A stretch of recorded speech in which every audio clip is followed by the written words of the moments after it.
Can you hear me well? Yep, can hear you well. Okay, so thanks to the organizers for putting together this great conference and including our paper. So I'm Thomas Rivera. This is joint work with Coach John and Fahad Saleh.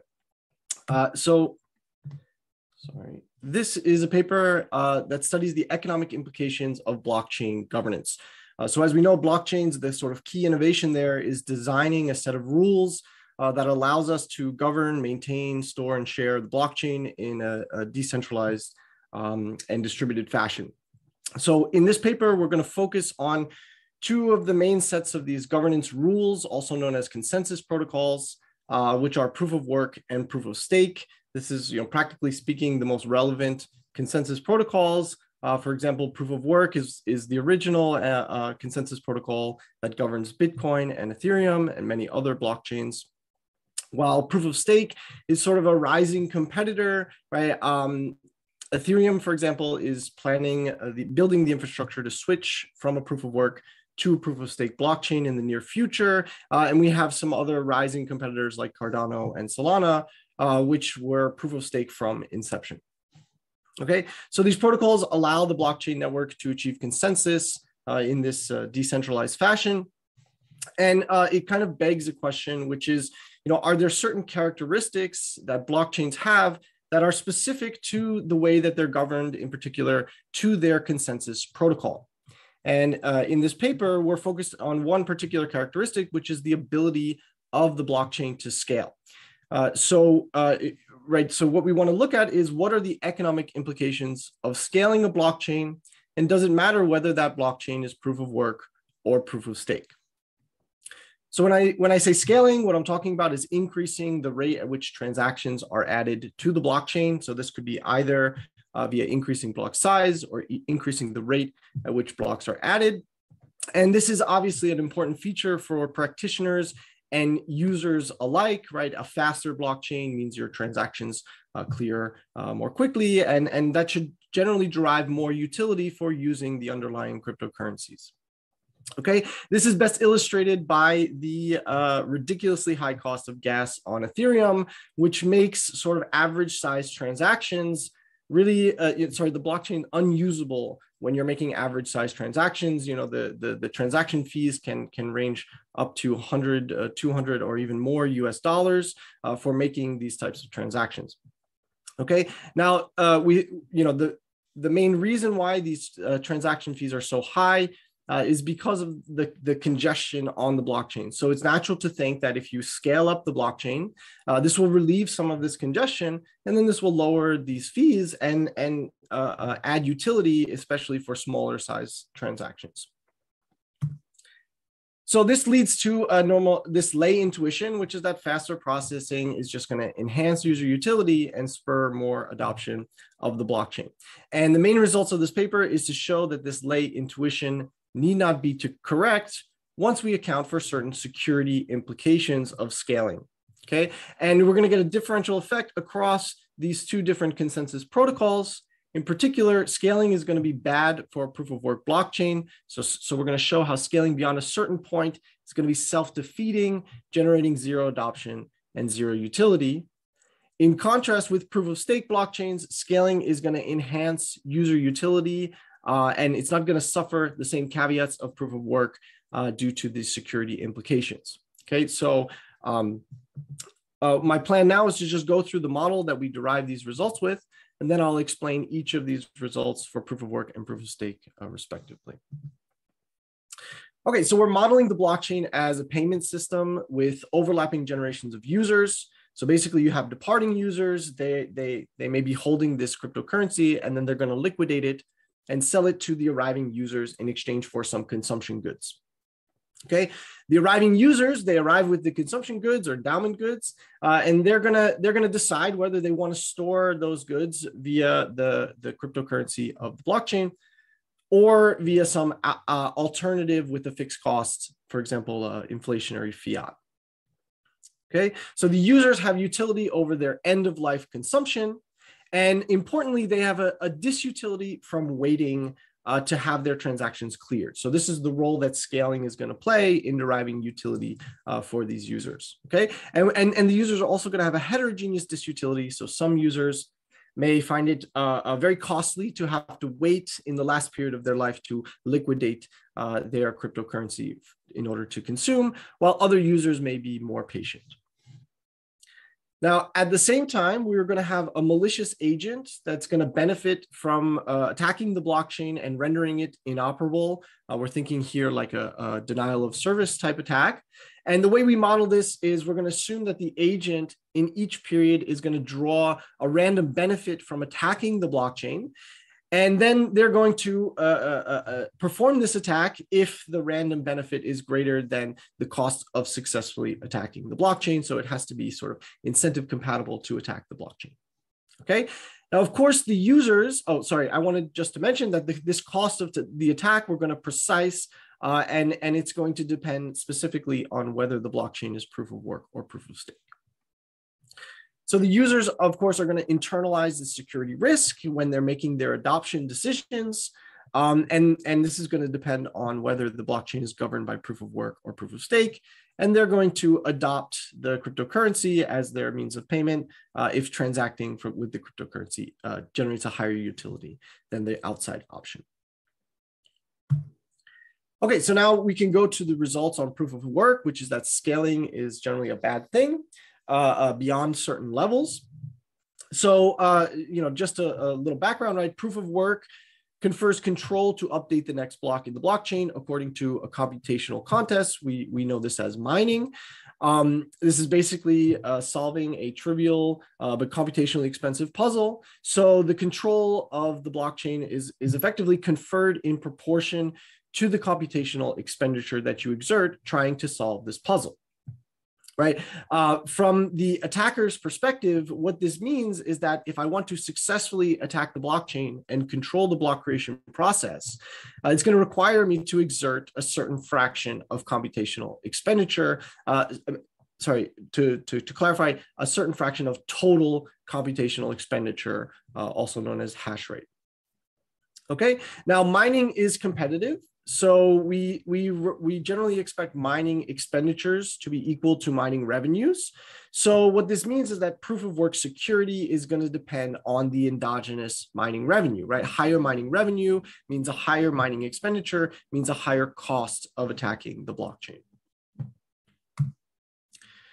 Okay, now as in practice for both proof of work and proof of stake blockchains, we're going to allow users to pay fees to receive priority service, right? The users with the highest disutility from waiting are going to pay higher fees in equilibrium, and the miners are going to maximize revenue by selecting the transactions with the highest fees posted them to add to the next block in the blockchain. Now, as the scale of the blockchain increases, we show that the wait time is going to decrease, and therefore the optimal fees offered by the users are going to decline. So a simple analogy is, if you ask yourself, how much are you willing to pay to cut the line? Well, that willingness to pay is going to decrease in the size of that line. So as we increase scale, we relieve congestion and we lower the fees that are going to be paid in equilibrium. Right. In turn, mining expenditures and proof of work security are going to decline in the blockchain scale because these fees represent a component of mining revenue. So as scale increases, mining revenue decreases, and so does mining expenditures. Okay, then we show for a sufficiently high scale, this is actually going to render the blockchain insecure with a very high probability of attack. Once the users internalize this, they're going to all choose their outside option rather than using the proof of work cryptocurrency to store their wealth. Okay, in this sense, right, if you scale up a proof of work blockchain by too much, this will be self-defeating and render the blockchain useless. Okay, so now we can switch gears to look at the result for proof of stake, which is that scaling generally enhances utility, right? Again, some more background, right? So proof of stake is going to confer control to update the next block in the blockchain according to a lottery known as staking. So users are going to stake their cryptocurrency, holding it, sort of locking it up, holding it dormant. And then at predetermined times, the protocol is going to select a cryptocurrency unit uniformly at random, and the owner of that unit will be allocated the right to update the next block in the blockchain. Okay, so in this sense, control is conferred in proportion to the number of cryptocurrency units that you stake. If I stake more cryptocurrency than one of you, I will have a higher likelihood of winning this lottery, and therefore a higher likelihood of updating the next block in the blockchain. Okay, I'll get to that question at the end. So from the attacker's perspective now, successfully attacking the blockchain is going to require owning a certain fraction of the cryptocurrency, and therefore the cost of controlling the blockchain and successfully attacking it is going to be proportional to the cryptocurrency's market value. So proof of stake security now is going to be directly linked to cryptocurrency market value, as opposed to proof of work, which was linked to mining revenues. Okay, and what we're going to show is that higher scale is going to increase this cryptocurrency market value and make the blockchain more secure. So in order to show this, right, as with proof of work, proof of stake blockchains also offer these fees, and these fees are also going to be decreasing in the blockchain scale for the same reasons. Unlike proof of work, there's no implication for blockchain security due to the reduced fees, right? Again, we don't care about mining revenues or validator revenues anymore, right? The only thing that matters is the market value of the cryptocurrency. And importantly, the higher scale, like our lay intuition might suggest, will imply a higher user utility because your transactions are processed faster. You pay lower fees to have those transactions added to the blockchain, right? And so we should expect a higher adoption as you increase the scale of a proof of stake blockchain. And finally, the higher adoption is going to increase demand for the cryptocurrency, and that's going to increase the market value, so that for a sufficiently high scale, the malicious agents attacks are going to succeed with probability 0, or the way we think about it, they're going to the benefit that the attacker would have to derive will be prohibitively high. Okay, so just thinking about this proof of stake, why do things work well with proof of stake? We allude to kind of what I think is a useful analogy, which is that you can think of a proof of stake blockchain as structured like an all equity firm, and the proof of stake cryptocurrency holdings are voting shares in this firm, and the attacker is trying to initiate a hostile takeover of this firm, which would not be in the best interest of the firm's shareholders. Okay, so in this sense, when you're trying to take over this firm, basically what you need to do is accumulate enough voting shares to approve this hostile takeover. And when the firm is well run, then the market value of those shares is going to be very high. And so, the cost of accumulating those shares to initiate the takeover is going to be too high compared to any possible benefit that you can receive. Okay, so like with a proof of stake blockchain, when the scale is very high, this is a well-functioning blockchain that generates a lot of utility and therefore a lot of demand for the cryptocurrency. And this is going to make an attack much less likely. Okay, so up to this point, I've just talked about, sort of the main mechanism that drives the results as being the reduction in fees that comes when you increase the scale of the blockchain. But one important thing to mention is that, fees are not the only thing that drive mining or validators' revenues, right? There's also block rewards. So a natural question at this point is to say, well, we know that proof of work blockchains scaling can be bad because it's going to reduce mining revenues from fees. But what if at the same time that we scale the proof of work blockchain, we increase the block rewards, right? So we'll offset the decrease in fees with an increase in block rewards. In that case, you would increase the mining revenue and you can increase the security of the blockchain again, and maybe that would be sufficient to scale your blockchain. So what we show then is that this is not going to help solve the problem for sufficiently high scale. And the reason for this is that with the proof of work blockchain, it's true that increasing the block rewards will increase mining revenue, but the problem is that it's going to lower adoption because these block rewards represent inflation. So if the outside option is to hold an inflationary fiat currency, well, you're only going to adopt the blockchain. You're only going to adopt the blockchain's cryptocurrency if that cryptocurrency is less inflationary than the fiat that you're comparing it with. So basically, this puts a hard upper bound on the level of block rewards that you can set while maintaining any positive amount of adoption. Okay. So basically, what I'm just summarizing here is that block rewards are not solving this problem for proof of work blockchain.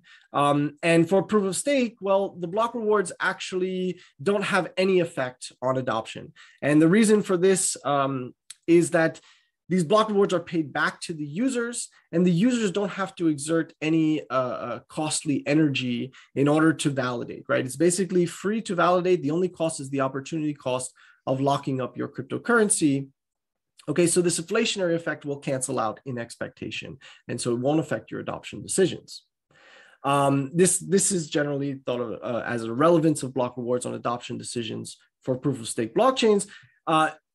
We model this in kind of a simple way in this paper. We do have future work digging in a little bit deeper into this question of, what drives the staking incentives of users, especially in the context when users have different trading horizons, and therefore these inflationary rewards can be redistributed in different ways.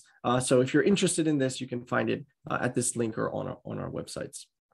I should at least mention, though, that our results will not change due to these some of the new insights we present in this paper, so that our assumptions here are in some sense without loss.